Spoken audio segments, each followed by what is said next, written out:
Nurses have traditionally been schooled in a systems approach to nursing. But more holistic approaches are being developed, and these influence how nursing is taught and practiced. The nursing as caring theory is one of these approaches. In this program, nursing as caring is discussed by its founders, Dr. Ann Boykin and Dr. Savina Schoenhofer. Well, how did I come to think about nursing as caring?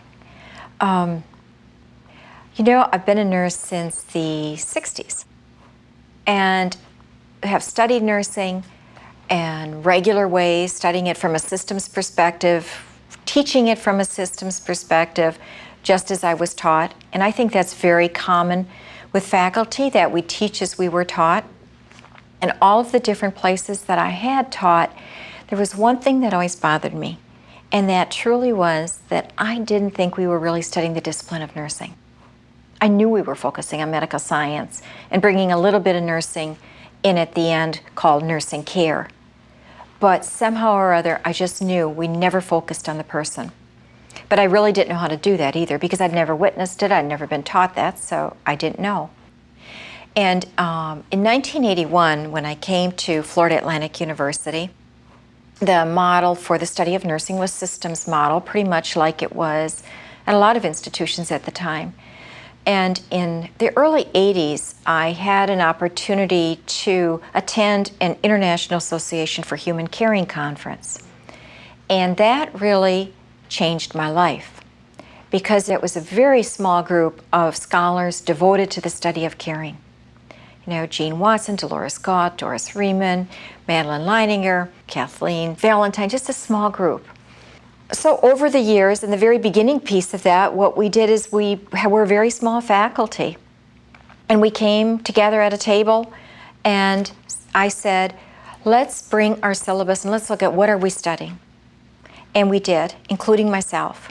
And we sorted it all out into little piles. And we had pathophysiology and pharmacology and all of the empirical knowledges. And so I said, well, where's the nursing content? And there was a big hole.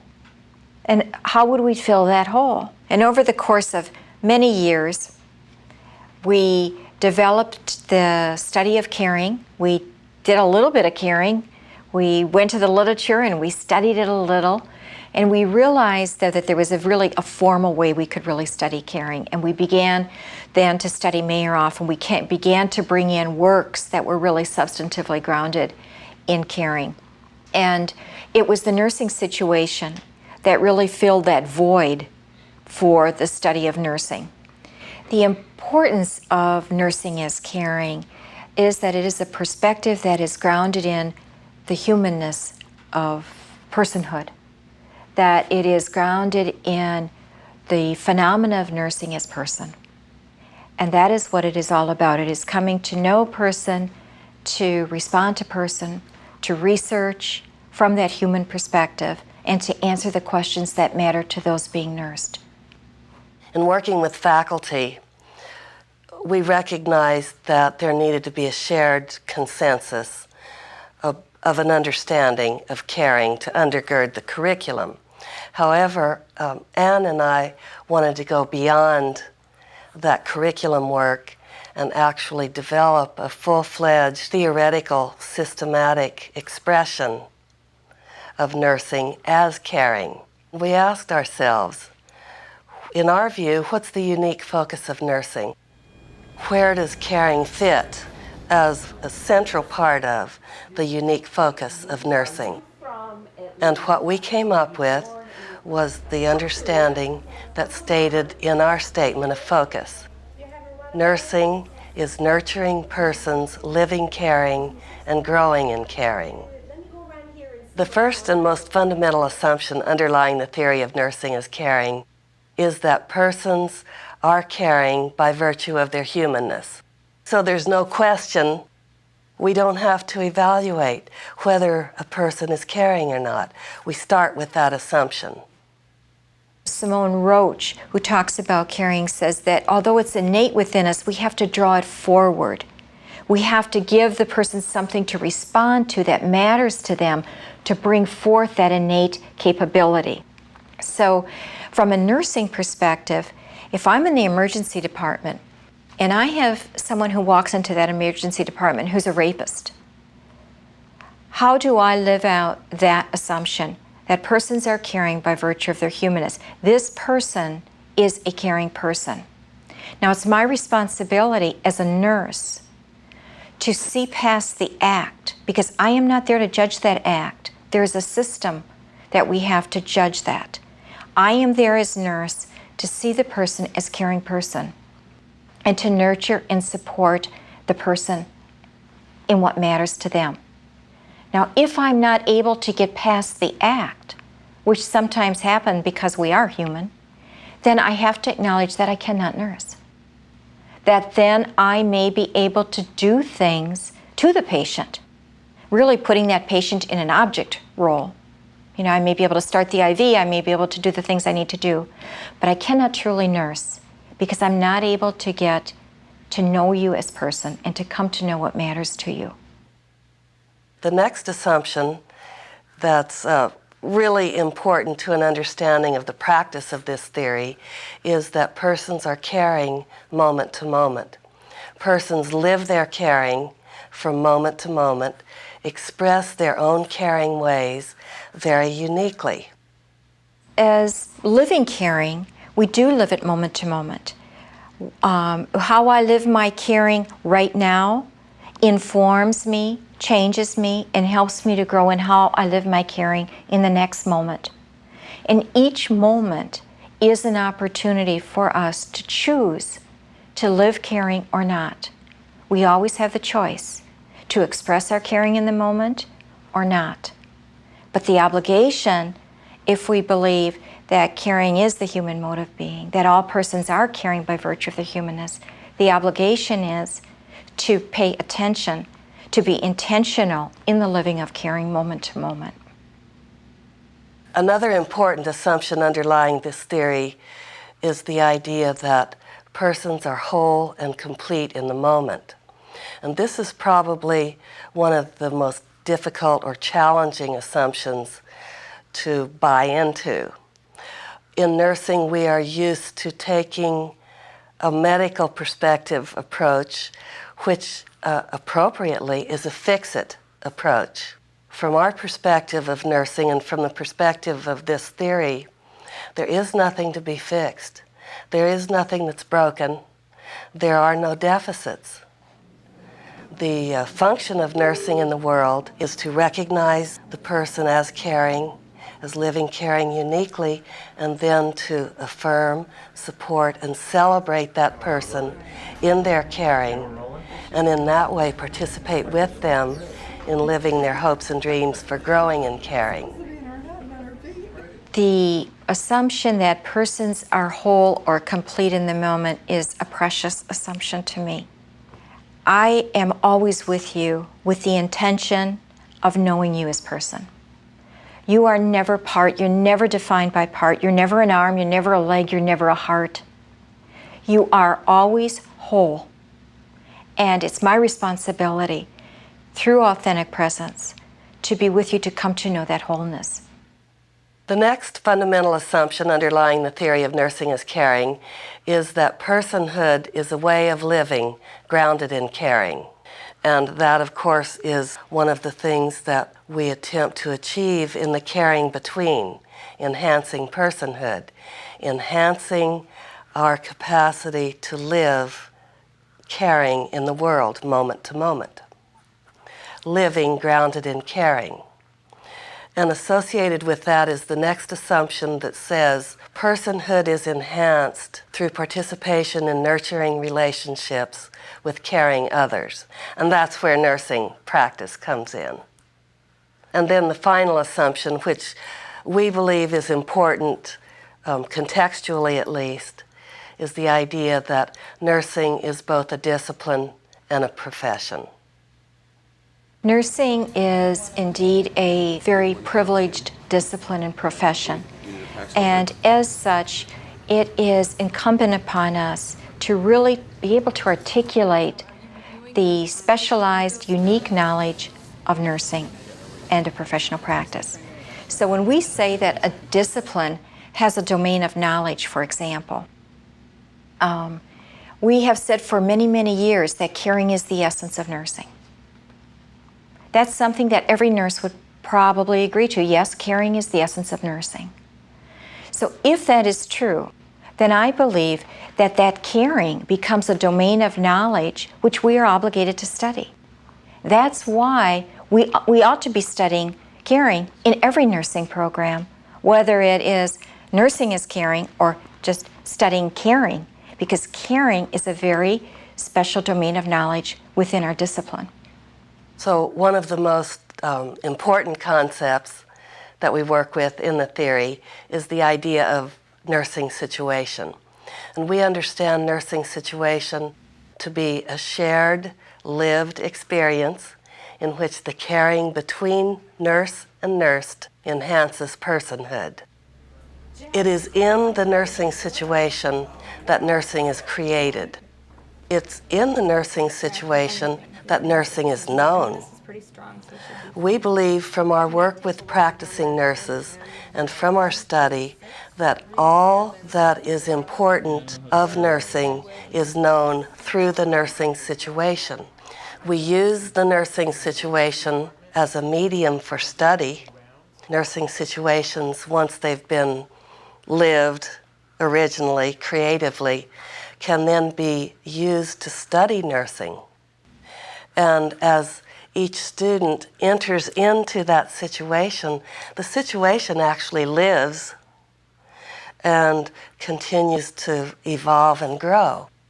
We use the Harper's patterns of knowing, personal knowing, ethical knowing, empirical knowing, and aesthetic knowing in working with our theory. But here in particular, in talking about nursing situation, I think it's useful to point out that aesthetic knowing is particularly relevant. And when we're working with practicing nurses or in our teaching, we like to invite people to render their understanding, their lived experience of nursing, render it aesthetically. Another important concept in the theory of nursing as caring is the idea of the call for nursing. What it is that nurses do, nurses enter into the world of another in order to come to know that person as caring person and to hear calls for nursing, to come to understand what is it that matters to you today. Who are you as caring person? What are your hopes and dreams for growing and caring? And how can I be with you today in a way that matters? It is an idea that helps direct our attention and helps nurses create the kind of nursing that's appropriate for the situation. Together with the call for nursing is the nurturing response. The nurturing response is the uniquely created response of the nurse to that which matters to the person. A call for nursing is always a call that says in one way or another, know me as caring person and respect me as caring person. So that a nurturing response then is always a response to that general call, but the nursing response is created specifically toward that which matters to the person in the moment. Neither calls nor responses can be canned, can be pre-conceptualized, can be predicted ahead of time, because calls are unique in the moment. Calls are uniquely heard in the moment, and thus responses are uniquely created for this situation. It's not to say that there aren't some commonalities so that we can study about calls and prepare ourselves to create ranges of appropriate responses. But the call and the response is something that occurs in the caring between nurse and nursed. Related to the idea of call and response is the idea of direct invitation. In direct invitation, we say to the patient, I am here to care with and for you today. How can I care for you in ways that matter? How can we together create an environment of caring that will help you get to where you want to be? And again, this theory doesn't address brokenness or needs for fixes or needs for replenishing deficits. And so that question, that direct invitation, is not about necessarily how can I fix you today, but how is it that today you are trying to live caring in this situation in ways that are true for you, and how can I help you with that? Another concept that's important to the theory of nursing as caring is the concept, the dance of caring person. Each person has something to contribute to the caring environment. In some theories, it would be said that the patient was at the center. In the dance of caring persons, the patient is there, the nurse is there, the physician may be there, the physical therapist may be there, the person that manages the financial office may be there. Definitely the person who cleans the room and who brings the food. They're all in this dance of caring persons. They are all contributing their own unique caring to the full development of personhood for all who are involved. We have the privilege of being with someone with the intention of nursing them. From the nursing as caring perspective, this happens in a nursing situation, which is that lived experience between nurse and nursed, in which the caring enhances personhood through this being with the person in the caring between the nurse and nursed. Now, when I am with you in your wholeness and with the intention of hearing your story, with the intention of wanting to know who you are as a caring person, through that I will hear what I would call calls for nursing. What matters most to you? What are your calls for nursing? And it is that that informs my response. So it's that directs then my nurturing response for what I will do with you and for you because of what I hear. And the way that I do that is through how I live my unique caring, my unique expressions of caring. It's another story I'll never forget. Years ago, I was at a conference, and we were talking about stories. And this nurse stood up, and she told this beautiful story of a young child who was dying from leukemia, and had this story within her for 15 years, and just then shared this story. And she told how this mother lived many miles away, and she had other children, and how she had to call this mom to come because she had the sense that this little girl was going to die. And when the mom got to the hospital, the mother and the nurse laid in bed and hugged this child. Now, the unique expression of caring of that nurse was to get in bed and hug the mom and the child together. Now, I don't know that I would have done that would have been my unique expression of caring. But by hearing that story, I learned, and I think I would be free to climb in bed and hug a child or hug someone who needed that hug. So it's in sharing these expressions of caring through the story that, again, we grow in our competency to express our caring. It's kind of freeing. I find that the caring model works for me because I think being compassionate is at the core of this, all of this. People don't think of the shots that we give or the IVs that we hang or the compressions on their chest as what they really care about. What they care about is that you're caring for them as a person, that you're not forgetting that they're a person in that bed and who they are. There are situations every day that happen here that really emphasize the fact that we're becoming more person-centered instead of object-centered. This morning, for instance, I walked into the triage room and there was a woman all by herself in there crying. And I didn't know if she was the patient or the family member, but I asked her, if she was in distress and I said, can I get your vital signs? She goes, oh, I'm not the patient. That was my husband. I was just having my moment here. So I started talking to her, and as I did, the triage nurse came back in. The triage nurse had just wheeled her husband away and talked to her a little bit. She was really upset about her husband's condition, and the triage nurse said to her, well, you know, life is what happens to us when we're making other plans. And then they hugged, and you could just see the relief on the woman's face that she did feel she'd been heard, she'd been supported, and it was a really caring situation, and it really showed how the nurse and the nursed are communicating, caring, and it was very, very indicative of how some of the transformation has taken place here.